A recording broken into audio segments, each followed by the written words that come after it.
Welcome to Real Issues Live with Crystal. This is where we have authentic conversations about issues that affect us as a society. Join me as I have different guests coming in to share their take on various topics. I too will share my story of hardship and resilience. Please remember to subscribe, like, comment, but most importantly, share with others so they can be encouraged. I feel work, sun a shine till the place dark out. Wouldn't call out.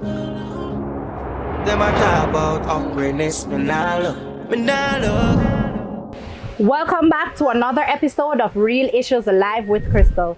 Today's guest has inspired me so much, so I invited him to come on the show so he can inspire you as well. Please help me welcome entrepreneur. He wears many hats. Pnut, but his government name, Andre Brown. Hi, Pnut. Hi, Crystal. Thank you for having me on the show.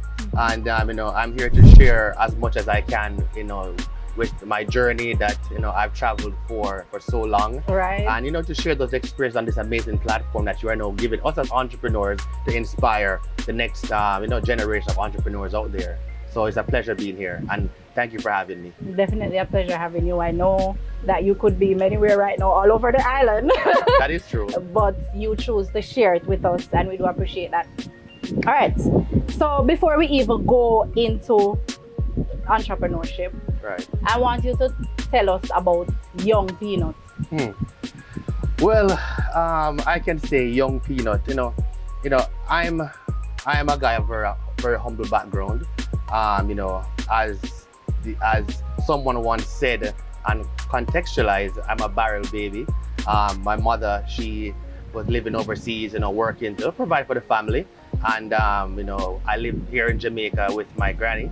So I grew with my granny, so I'm a granny's boy. Right. And I grew up in a house with my aunts and my sisters. So I grew up in a house full of women.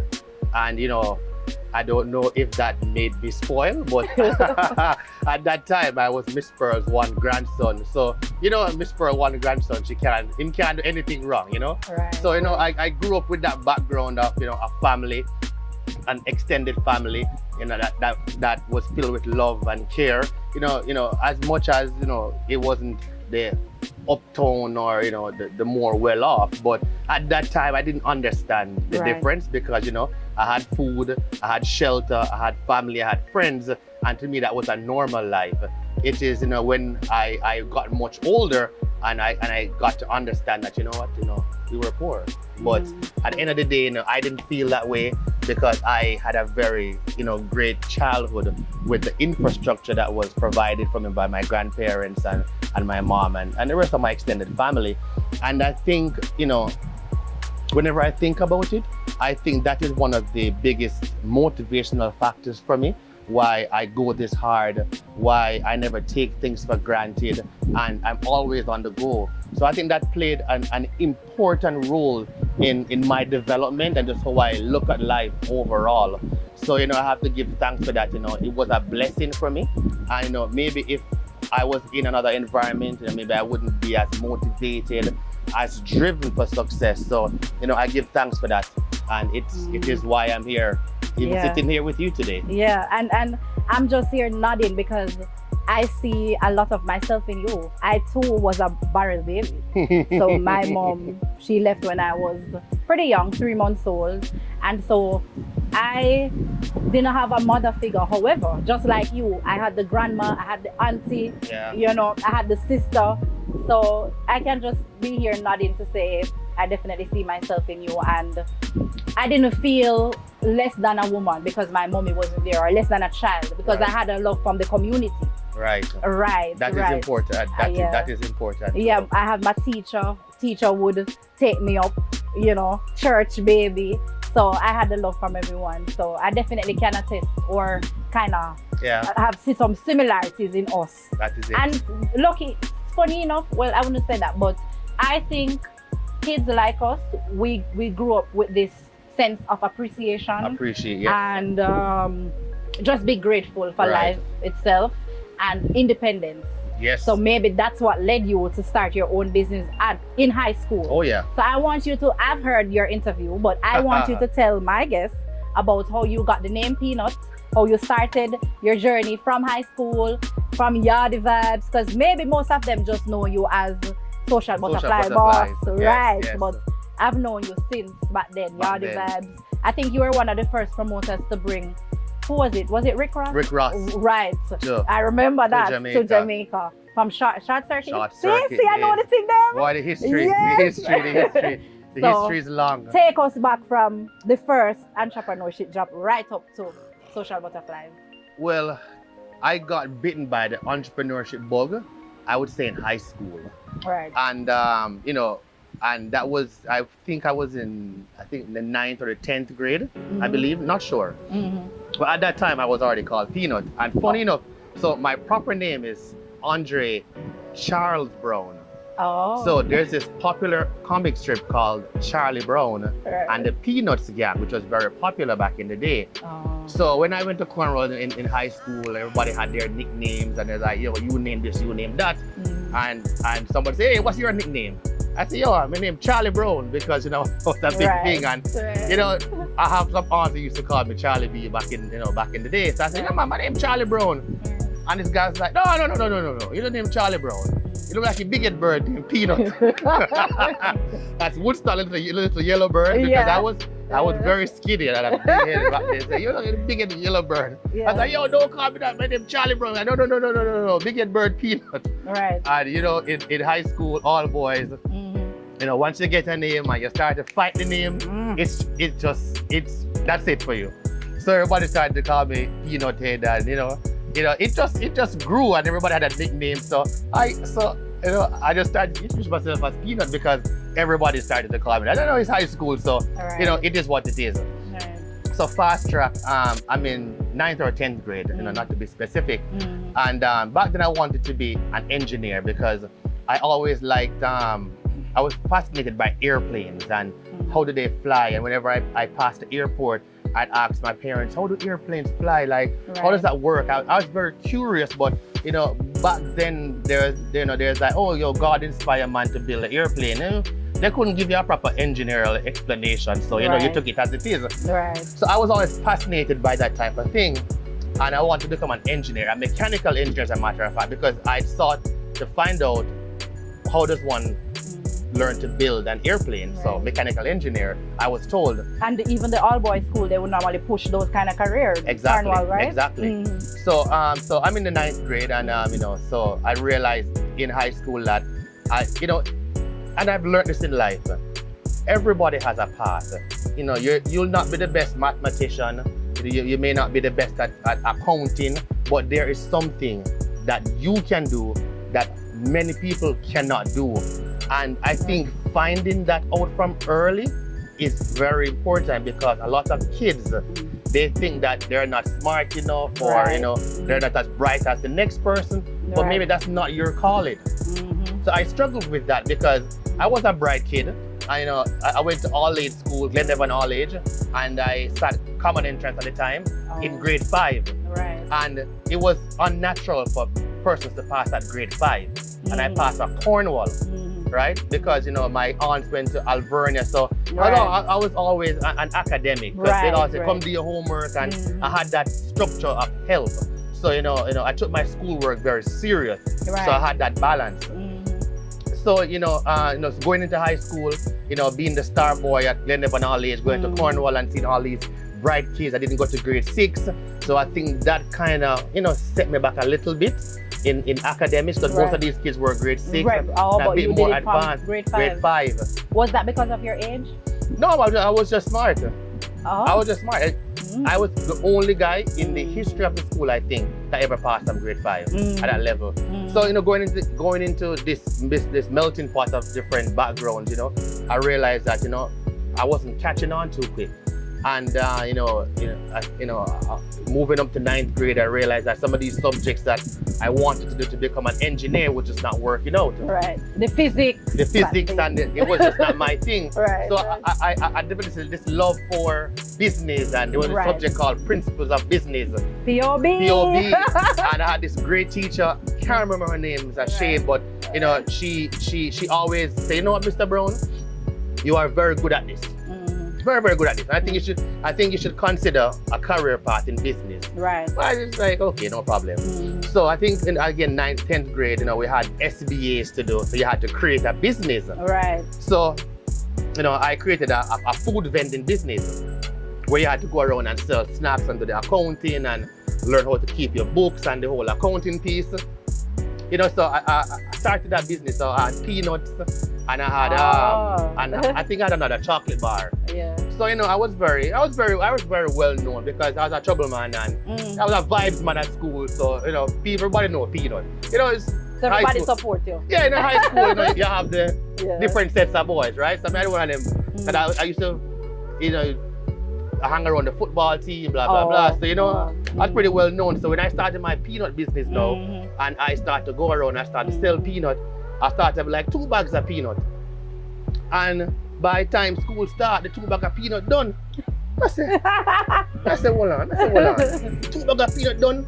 I said, all right. So the next days, I got 4 bags of peanut. Right. 4 bags of peanut done. Right. And I said, hold on, man. Come on. 8 bags. So it was the first time this sense that I can double. Wow.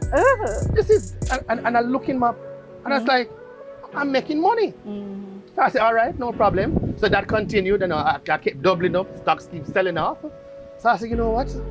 If I'm doing this well on the 9th grade block, what if I get the 8th grade and the 7th grade block and the 10th and the 11th grade blocks involved? So I said, all right. So I sat down a plan, and I went to each person at each level. I said, hey, here's what. I'm gonna make you a deal. I'll give you 2 bags of peanut, and you just respond to sell them off. Right? And I went to every level, right? And I started a peanut selling operation at Cornwall College. Wow. It got the first in history? No, well, I don't know. It should be. Right. It got so big that my father, I remember clearly, used to leave like $2.50 for me for lunch. And one morning he's like, oh, you turn big man now. You stop take up lunch money off table. I kid you not, for almost a week straight, I head out so early, I didn't forget to take out lunch money. You have your own money. Because what I was making, I mean, the $2.50 was just a joke. Right. And that was when the entrepreneur bug hit me. But what I was doing, it wasn't legal per se, because you were supposed to sell on the 9th grade block. Right? So you weren't supposed to become all take over the whole school. Right. So you know Jamaica State, somebody go bust for you. Right. So the vice principal at the time then bust for me and said, boy, peanut, I've 7th grade I sell. And so the principal called me in the office and said, you know what you did was wrong, Mr. Right? And I should suspend you for this, but you know what? I have to admire you. I have to admire you. So here's what, Mr. Brown. Get out of my office and don't do it again. I said, yes, sir, thank you very much. And that moment just became very legendary for me. And that is when I said, you know what? This is my passion. This is what, because in the morning, Crystal, getting up out of bed to go to school. Yeah, school. Yeah. And then you're excited, you can't wait. You're ready for go to school because you got to go make some money. So, that was when the bug first. Did it affect you academically? Well, academically, I don't think it did. I think it really got me, more excited to learn more about the business subjects. I got more into social studies, accounting, information technology. And as I said, that's really where the bug hit. And to fast forward to that, in my last year of school, I linked up with a bunch of like-minded friends back in the day, and we started a little fraternity that we became the guys that people looked up to in high school. And we say, you know what, I think this is a special generation of young guys, and we need to start doing more, because we had our little crew, as I mentioned. Right. And we decided. Is that the Yardie Vibes? No, man, the crew was called the Frost Family Crew. Right. And then he said, you know what, we need to be doing some more, because Moby has never seen our energy in quite some time, because these comes in generations. And it's mostly Kingstonian that come up with these entrepreneurship creative minds. That's true. And the generation gap had skipped a few. And then we say, you know what, let us have an event. And in my last year at Cornwall, 11th grade. And you know, one of my dear friends, he was Jimmy Cliff's son, Amir Bashir, and they had a house in Mangawa, which, you know, had a pool, and that's where we used to hang out back in the day. So you know what, let's have a party, because there wasn't much parties happening. You know, you used to have like dance at keep, and but not like the uptown parties where you used to keep, you know, the house parties. And you know, big up Screech and Immortal, you know, they had done their house party thing. But we took it to a whole next level. You know, when we set out, we were one of the first to come out with 5,000 printed flyers, which is the industry standard now. So when we're giving out flyers, you know, it had glow in the dark imagery, because it was called Magic Stick from 50 Cent song. And everybody was just fascinated by how we are promoting these young guys. Got billboards, got flyers. They're gonna go for Vernia everywhere. You know, we had the whole thing on lock. And I tell you, you know, we fixed up the house. You know, back in them day, we don't only have fancy party business. You have to be creative, buy colored bulb and run sheets, and you know, and you know, that night at the event, it was so successful that that really launched my promotions career, to where I took that and I ran with that, and I created a spin-off, which is Short Circuit, which for 10 years, you know, it was one of the biggest events without an artist in Montego Bay. So, you know, that's how my promotional journey started. Short Circuit. I am definitely a big fan of that. You need to bring it back. All right, so we're going to take a break right now, and then when we get back, we will get some more into his personal life, partnership, his partner, fatherhood, and then we have a little game. All right.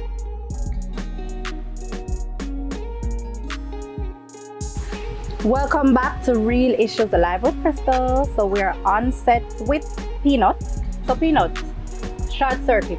So after Short Circuit, is that the only event? Well, we had other events, but you know, as you know, when you find something that people love, you know, you have to start to focus on that. And as I said, for many years, Short Circuit became one of the biggest one-night events with no artists. At one point, we had up to 10,000 people at Pier 1.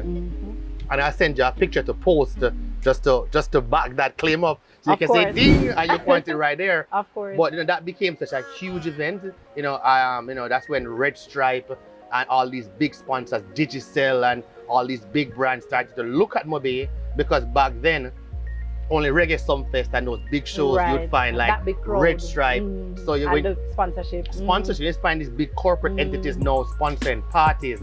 I think Short Circuit was a first to really get corporate involved in the Mobe party scene. You know, as you said, we were the first to bring Rick Ross to Jamaica. And you know, to this day, many people not from Mobe made a claim that they're the first to bring Rick Ross to Jamaica. We're like, whoa, like, hold on. I remember that clearly. It was in 2007 or 8. One out of it was either in 2007 or 8. One of them. I remember it clearly. It wasn't well attended though. What would you say, how, in terms of the support? So here's what, right? So people were used to Short Circuit, and it was $1,000 to get in.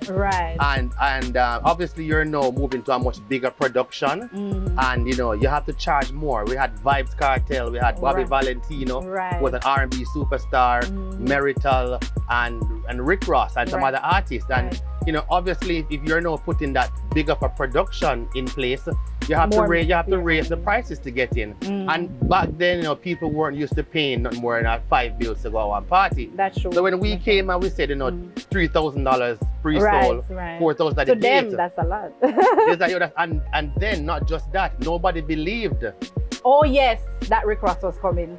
Nobody believed it. People were like, yo, like, are you gonna get Rick Ross? Rick Ross come That's true. That was the talk. For sure. Nobody believed us. And I found that, you know, everyone's like, they want free passes, and we're like, you know what?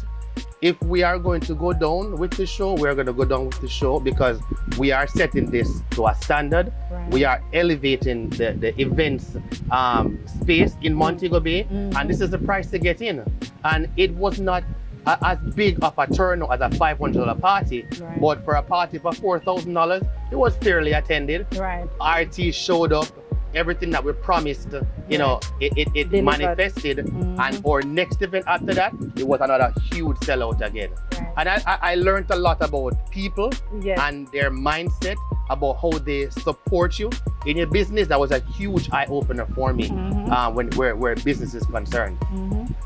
That's true, and I'm sure even in your business now you can talk about the support.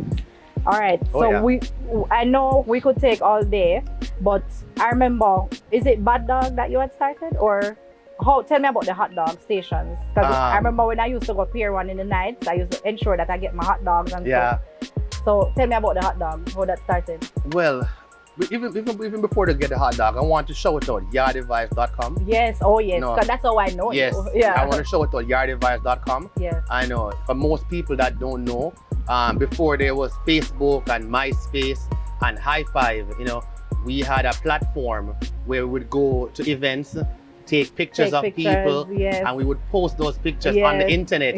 And we were the only source to see yourself at events that back then. So, you know, everybody went on to Yard Vibes.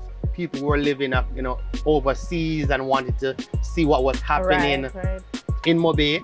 Everyone tuned into Yard Vibes, and that I think Yard Vibes, you know, it has contributed so much to the development of Mobe, and it was an industry first for us here locally in Mobe. So I have to give a shout out to the Yard Vibes team, and that was a major part of my journey that really got me, you know, with, you know, in rooms with corporate, because at that time, you know, we were the avenue to get through to Mobe. So when ATI just started, they called us up. You know, when the first Negril Yard Vibe, we got VIP passes. They gave us rooms to stay in to cover the event. At some fest, we're backstage interviewing artists, and you know, that had done so much for my development and the development of the party scene. So big shouts out to the Yard Vibes. And it was you, is it Greg and Kid and Gregory Zone, you know, came on in the later stages. I think, you know, that was you know, a first to market and a market lead and a game changer for entertainment in Montego Bay. That's true. So the hot dog thing. So, you know, as I said, I'm a serial entrepreneur, Crystal. I mean, I don't believe in sitting down and just, okay, I have this good here, let me get comfortable. You believe in the multiple streams of multiple streams. So I said, you know, I was a big fan of hot dogs because, you know, on a Saturday, on a Friday, you know, we used to have hot dogs for dinner. My grandma used to make. So I was a big fan of hot dogs. And I was watching a program, and, you know, I saw the whole hot dog concept. I said, you know what? I think this would do very well in Mobe. So I drafted up a proposal. You know, my two of my friends, you know, Christian Sweeney and Duran Cunningham, you know, we collaborated. And I showed some other people the concept, and they're like, they're not seeing it. They're not seeing it. So I collaborated with some like-minded friends of mine who I grew up with nonetheless. And, you know, we sent out proposals to different companies. And this was one of the biggest lessons that I've learned. We shopped the idea around to several corporate entities about creating a hot dog franchise, because the idea was to approach these different brands, and we signed a deal, and, you know, they would sponsor us, and we would exclusively use their products. We would create a franchise model right across Jamaica, and then we would grow from that. And, you know, we went to the bank. You know, the bank turned us down. We went to a few companies, corporate, that, you know, did hot dogs, sausages, franks, and, you know, they didn't see the vision. Stick a pin right there. We went to all of them, most of them, they didn't see the vision. So, you know what, let's do it ourselves. So we started, and, you know, it became very popular. You know, what's the name? It was called Quickies Hot Dogs. Oh, it's Quickies Hot Dogs. Quickies Hot Dogs. Right? And, you know, we moved from 1 car to 3 to 4. And, you know, we were building up so much momentum. And I was like, yes, like, this is it. You know, we had interest with other people outside of Montego Bay who wanted to be a part of our franchise. And, you know, one morning I got a phone call. Somebody said, yo, Pnut, yo, congratulations, bro. I see you on Smile Jamaica one in morning, bro. I see your hot dog thing. I was like, yeah, hot dog thing? No, that's not I'm you. home, I'm in my bed. Right. I'm in my bed. And I turned the TV on, and woe to behold, you know, one of the companies we had approached, they started a whole hot dog thing where they would provide the cards, same idea that we had, that we would provide the card, they would provide the cards, and they would supply the francs, Right. and you know, They just run away with they the launched ideas. aggressively with that, Yeah. and you know, obviously we're just some young guys, we don't have the capital, They don't have the capital. we don't have the funding, Right. and you know, that just grew viral island-wide, and you know, that was a huge heartbreak for me because Right. you know, That's no, your idea my- from inception. my idea, Yeah. and I'm not saying that they stole my idea. Right. Let's just make that clear. Right. I'm just saying that, you know, I guess after, you know, we started to push, you know, and you know, again, there's no new idea underneath the sun. Well, that's true. Because You I'm know, sure you got the idea from somewhere else. So you know, kudos to them. But you know, whatever happened, and Yeah. and you know, I wouldn't say it broke me, but you know, the exact plan that I had to scale up, Right. somebody else took it and started to run with it. Right. So we said, you know what, guys, you know, let us shift our focuses to Right. something else, because you know, in business, Crystal, and I'll tell every entrepreneur this, you have to know when to give up. You have to know when to give up. You have to know when to move on, and you have to know when to accept that this has done its due course. There's no more licks I can beat this horse to gallop. Ooh. You have to Yeah. understand that, and I think that's something a lot of people lack. Yeah. You know, they think that, oh, if this don't work, they have to run it out, and Yes. if it don't work, Oh my, you're life speaking is to me over. right now. Yeah. Yeah, You're so- speaking to me. So that was a hot dog thing. Mhm. And you know, that just helped to push me and motivate me to move on into bigger and better things. You know, no later we opened a bar, music on the hip strip, Yes. Yes. Yes. where Kington used to have the Wednesday night wings Yes, night. yes, Yeah, man, and you know, that was a big hangout spot on a Wednesday night. The place Oh, was yes. full, and Yes. you know, we ran that. That bus. was my little Wednesday Yes. night spot. So I moved from the And it hot was a dog mixture cart. of crowd. It wasn't necessarily one side. It was Tourists. uptown. Yeah. Just a bus that pull up with tourists. Yes. So we moved from the cart to having a restaurant/bar, Yeah. and we ran that for, you know, I didn't even know it was you. Yeah, man. Look that at was that. me. That was And me. I'm sure, because you guys only know him now for what? Sobe Stories and Social Social Butterflies. Yeah. There's a long, Right up, there's a long yeah. history to it. Yeah.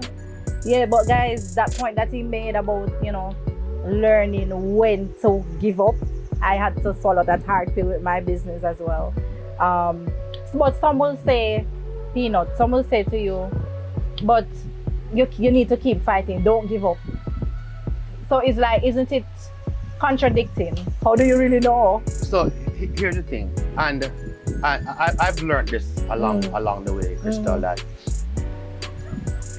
people can give you advice, right? Right. And it is for you to take that advice, right? And then you weigh that with what your reality is. Because everyone who's giving you advice, they're gonna try to motivate you, say, hey girl, keep pushing. Right. Because that is what they believe that you want to hear from them. Right. Most people won't say, boy, Crystal, give it up, pack up shop, this thing and our work. People always try to motivate and try to push you. And you have to understand that, you know, that's just how most people are. Very rare you find people will say, hey, this is red, this is red, and the color is red. Yeah. Right? And it is what it is. Yep. So, you know, so to specifically answer your question, you know, when you get all the advice, it is you who has to digest that, and you weigh that with what your reality is, and you make a decision. Because, you know, what's the sense that you are fighting a battle that you know that you're not going to win? The only person who loses in that situation is the individual who's trying to fight the battle that can't be won. And we're not saying that once you hit a rough patch, you should give up, right? Because I tell people this, that success is at the point of when you feel like giving up. When you feel as if it's over and life is over and you have nothing more to give, success always comes right after that point. And that is why most people they don't get into success Right. because they allow that to kind of dissuade them from moving forward, right? So it is really for you to understand what your situation is, digest all the advice that you're getting, and make a decision. Mind you, you're not giving up on your goals and your dreams, but maybe what you could do is say, you know what, is there a different market Pivot. I can pivot into something else? You have to know how to do that, because you know that's a very thin line you have to balance, and it's a make or break. Right. It's a make or, and probably that's why a lot of people don't succeed in entrepreneurship, because you know it gets very tricky. Yeah. Yeah. Well said. Well said. It kind of answered a little bit, but you can touch into it a little bit more. What is the hardest part of being an entrepreneur? The hardest part of being an entrepreneur, you know, there are so many hard parts, right? Right. But I think the hardest part is when times get tough, right? It is then you are tested, Right. right? Mind you, you have entrepreneurs and you have business owners. They're separate, right? Right. A business owner is somebody who, you own the business, you work in the business, and if you're not there, the business can't function. Right. Right? And that's a business owner, right? An entrepreneur, right, is someone who owns a business, but whether they are there or not, the business can run, and they are now leading from the top, right? So there are stages, right, that you have to go through before you can call yourself an entrepreneur. And I think a lot of people, they mistake that. They believe once you start a business, you're now an entrepreneur. Right. No, because most times when you start your business, you have to be You there. have to be there. Yeah. You have to be present. If you're not there, you know, nothing gets done. Right. People only want to talk to you. You know, I've been through that. So, you know, it's really, you know, having that grit, that when times get tough, how do you stay focused? Because everybody know who you are working with. You know, maybe you have investors, maybe you have family. You know, everyone is, they're looking to you, right, to be that strength, to be that light, so they can then take inspiration from you, right, to fight the fight. So you have to know, you know, bear all that pressure of whatever it is that you are going through. You have to be that strength and that light, that when they look at you, they feel motivated to get up in the mornings, to meet that extra sales call, to push that last push. Right. And I think finding the strength to be that person at the helm of a business, it is one of the most difficult things and the most challenging that you can go through on your path to success as an entrepreneur. Wow. Yes. You touched it already. Mental health, as you know, I'm an advocate for that. And so sometimes we as entrepreneurs, our staff look to us for the strength. And as you said, that's one of the most challenging part, because during tough times, when they are looking to you, what do you do? What do you do? Who gives you the strength? Or what's your strategy so can face them? You know, that's a great question, Crystal. And you know, I ask myself that question every time. And you know, there's no straight answer to give to you.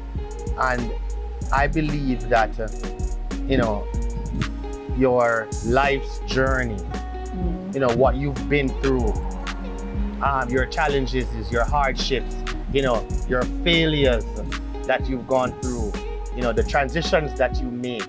I think you look back and you reflect on that journey, and you see how far that you've come, even though the journey presented to you was not one that should allow you to be where you're at, but you overcame all those obstacles to get where you are. So for me, when I look back and I think about all the failures, you know, all my success, you know, when I encapsulate all of that, I really believe that that is what gives me that motivation to press on. Because you know, you mentioned mental health. I'm telling you that as a business owner, you know, it gets very stressful. And you know, one reality that you have to face is that, a lot of people, they'll not support your business, right? And, for entrepreneurs who are out there, and I don't mean to be controversial or anything, but it's just the reality that many entrepreneurs face is that you don't get that support from your friends or your family, and that, you would expect to get from them, right? And most people, Crystal, they don't want to see you succeed. They don't want to see you succeed, right? And I believe that so many people have insecurities about themselves and where they are at in life, that when they look at you, you project to them that they are probably not doing much with their lives. So they tend not to support, or they tend to throw hurdles at you. And as an entrepreneur, in a third world country and in a small town, you are faced with that, right? And that can break you. That can make you want to give up, because you're saying that, take for me, for example, I said, yo, I'm bringing Rick Ross to Jamaica for the first time, Bobby Valentino, Vibes Cartel. I feel good. But then I am now depending on somebody else for my success. And that is one thing that I've learned in business. And I try to create businesses where I'm not depending on you to support me out of the goodness of your heart for me to be successful. I start to create products that people need. Right? Products that solves problems. So whether you don't like peanut or not, this is something that you need. I have a delivery business. You're not going there, you're hungry and not on a ride. You're not going to starve to death. You may not want to support me, but guess what? You need the service. You need the service. You know what I mean? So, and back to the mental health piece, those things, Crystal, when that Vibes Cartel and that Rick Ross show didn't go as planned, we expected thousands of people, and people didn't support us because they didn't believe in us. They didn't think that these young boys should be bringing Rick Ross, so we're not coming if we don't get free tickets, we're not coming. And, things like that, it can affect you, right? And even leading to know, when we are now, in advanced business positions, you do have some of the same challenges, that you have to, you have to hold firm and stand your ground, because, this can break you, especially when you have people that they are depending on you to feed their families. We're going to get into that. Yes. All right. So, Social Butterflies. So that's what you all know him as, the Social Butterflies boss. All right. So, he has also provided opportunity for me. Right? You remember? Oh yeah. Oh yeah. I can't forget. We went on tour together. Yeah, girl. so we went on tour. Sunshine Snacks, Grace. And so I know his capabilities, all right? But not only me, but thousands of people. Social Butterflies has created that employment for them. Tell us about Social Butterflies and what are the challenges that you're facing now with, helping these youths and your overall product. Well, Social Butterflies, it all started off where I saw there was a gap by being a promoter in Mobay, by being somebody who people always say, yeah man, anything I'm Mobay, link peanut man. Right. And then I would say, yeah man, and I would, share the love. But, most times people don't execute at the level at which, people know you for. So I'm gonna say, boy, Peanut, you recommend me to one money man. I tell them money man, oh, you're good man, yeah. Right. Because you know what? So many people are coming to me for especially these brand marketing services and promotional services.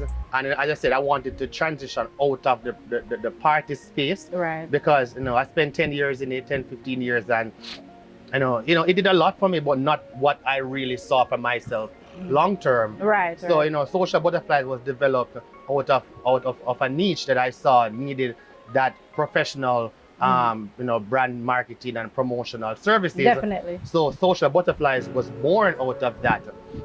And we have now grown, Crystal, to where we have over 700 contracted you know, employees, I'd say, across Jamaica, right?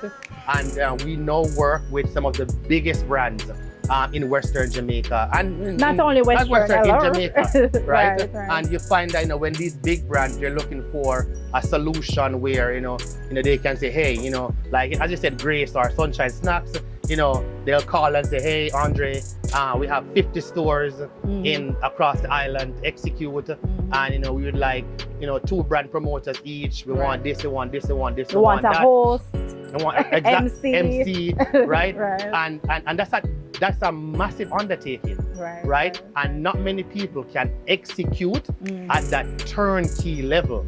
You know, maybe 1 or 2 players out there can do that. Right. So it puts Social Butterflies in a market space where not many can really compete with us at that level because of the turnkey solution. And not just that, but the attention to detail and the level at which we execute at, it attracts the biggest brands. I mean, you know, you name it. Right. We work with them. Yeah.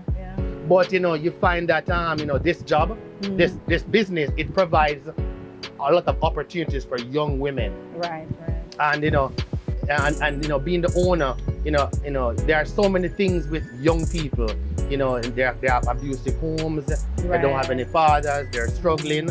And, you know, if you could get testimonials from some of my employees, how life-changing Social Butterflies is for them.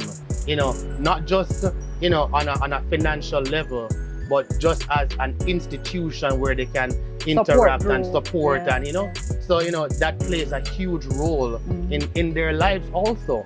And, you know, many people, Crystal, find that, you know, I'm a promoter, and I'll always pay my due service to the party space because I'm a pioneer in helping to build it up to where it is at now. So, you know, I do support events, and I find that most people, you know, they see Social Butterflies as a party thing, and you know, people see the girls at parties and yada yada yada. But what they don't see is the real work that goes on in the background. That on any given weekend, we have over 100 people across Jamaica working at supermarkets, working at functions, you know? So, you know, the organization, it is much bigger than what the average man sees. Yes. You know, I've seen firsthand of your operation. That person calling, okay, 5 girls are supposed to be here, this, that. Exactly. You know, big up your assistants as well, because I know you can't do it by yourself. Oh yeah, big them up. Yeah, so, you know, so I think it's for me, it is one of the biggest projects that I've undertaken. Yes. As mentioned, we now operate in all 14 parishes, in all the biggest brands across Jamaica. Social Butterflies is their go-to solution when they want to execute on the western side of the island. You know, we've now grown from just being a marketing and a brand marketing and a promotion agency to where we now have Sobe Logistics, that we provide support for small businesses and their courier services. You know, for large-scale corporations like Hospital, you know, we help them with their deliveries, you know, across Montego Bay and several other clients. Burger King, Popeyes, we exclusively deliver for them. And and 150 other restaurants across Jamaica. And we operate in Kingston and in Montego Bay. And, you know, to point, it is one of the largest delivery companies in Jamaica. I think probably just one is bigger than us. Right. But I think we're one of the largest because we operate in Montego Bay. And that one is called the Sobe. What's the name of that? That is called Sobe Logistics. Sobe Logistics. Okay. And, you know, Order JA comes under that, which is the brand for that. We have Sobe stores. That Sobe stores we provide in the pandemic. We transitioned and we pivoted into going online. And we now support over 2,000 small businesses that has a need for a website. And the challenge was getting paid online, and we've solved that problem. And we're now offering an amazing service for small businesses and young entrepreneurs to sell their products, and most importantly, you know, to get paid, you know, through your platform. And, you know, it has led us to brand ourselves Sobe Holdings, which is SOBE Holdings. We now have a holding company that the Social Butterflies brand, the Sobe Stores brand, and the Sobe Logistics brand. All under the one They umbrella. fall underneath that one big umbrella. And you know, that's just growing from strength to strength. And I think, you know, as I said, the sky's the limit for that operation. Yeah. I mean, I remember when it started, so seeing the girls out now in all 14 parishes, you know, it makes me feel proud. So guys, in case you were wondering if Social Butterflies is only in Montego Bay, no, they are worldwide. So if you need promoters, MCs, DJs, you name it. Brand marketing, promote, you name it. You call Social. All under one roof. All right, we have to go, but with all of that being said, Pnut as an entrepreneur, I'm sure there is a queen beside you, right? Definitely. I want you to tell the audience about your partner. Do you think that an entrepreneur should get the qualities or specific qualities to look for in a partner or when choosing a partner? You know, Crystal, that question that you asked me, I think it is probably one of the most important questions that you've asked me since we've started this interview. Right. And I'd like to say that, you know, I feel blessed, you know, because I've been married for almost 10 years now. Wow. Yeah, almost 10 years. Thank you. And, you know, I always used to tell myself that, you know, I don't want a baby mother. You know, I want a family because, you know, I grew up not in a nuclear setting. Right. And this was the kind of home I wanted for myself and my family. And, you know, luckily, you know, I met my wife. And let me tell you, Crystal, that being an entrepreneur, finding that partner that is gonna give you that level of support that you need to be there by your side and to understand that it's not really about them, but it is about us as a unit and where you're trying to take the family. Right. You know, Crystal, there are times when, you know, I come home and I have to be up at 6 in the morning to leave out again. You know, I'm constantly working. You know, I'm always on the road. I'm always trying to find new ventures. And, you know, having a partner that can understand that my partner is on a mission, and what he's trying to do is to get our family out of what they call the generational curse. Right? And understanding that this is my mission and being that support structure that I need, that when I go home, it is my happy place. Giving me that even financially, you know, they play a huge role also, not just emotionally. And I find that I was blessed having a partner that, you know, she's self-sacrificing. You know, she puts the interest of what is going to get, you know, the family benefit you in the future. And, you know, and I have to give thanks for that, because as an entrepreneur, I can tell you that finding a partner that understands this and gives you that support that you need, it is super important for you to create that environment and that mental space that you can flourish as an entrepreneur. So, you know, I feel very blessed to have a partner that I can see eye to eye with that and gives me that strength that I'm looking for. Wow, we have to go, but I also want to add that his partner, his wife, is also a great mother. So we've seen the journey, because, you know, quite a few times he would make his post about his daughter, and we can see that she's brilliant, she's disciplined. So big up wifey. Thank you so much. I'm so sad that we have to go, but thank you so much for making it Real Issues Live with Crystal, for coming to share and to motivate the youths, for those who want to be, you know, business owners and then entrepreneurs. On behalf of Tokyia's Restaurant, I would like to present to you a dinner for two, private dinner for two, you and wifey. Nice. 3-course meal just in a private setting for just the two of you. Thank you. All right. Thank you guys so much for tuning in to Real Issues Live with Crystal. See you next week. Thank you for watching Real Issues Live with Crystal. This season is brought to you by Elite Concepts and Solutions, 876 Media Entertainment, and Whitehead Media. Special mention goes out to Andrade Photography, the Atrium at Ironshore, Tokyo's Restaurant and Catering Services, the Faderoom, Genio Clothing, and Larue Molyneaux Photography. Do without anything we want, Jaja make it start out. I feel work, sun a shine till the place dark out. Couldn't call out. Them a talk about hungriness, me nah look, me nah look. Me tell my friends them all about higher life. Get a wine, carry a drive, dollar sign. Richer than most, carry higher life.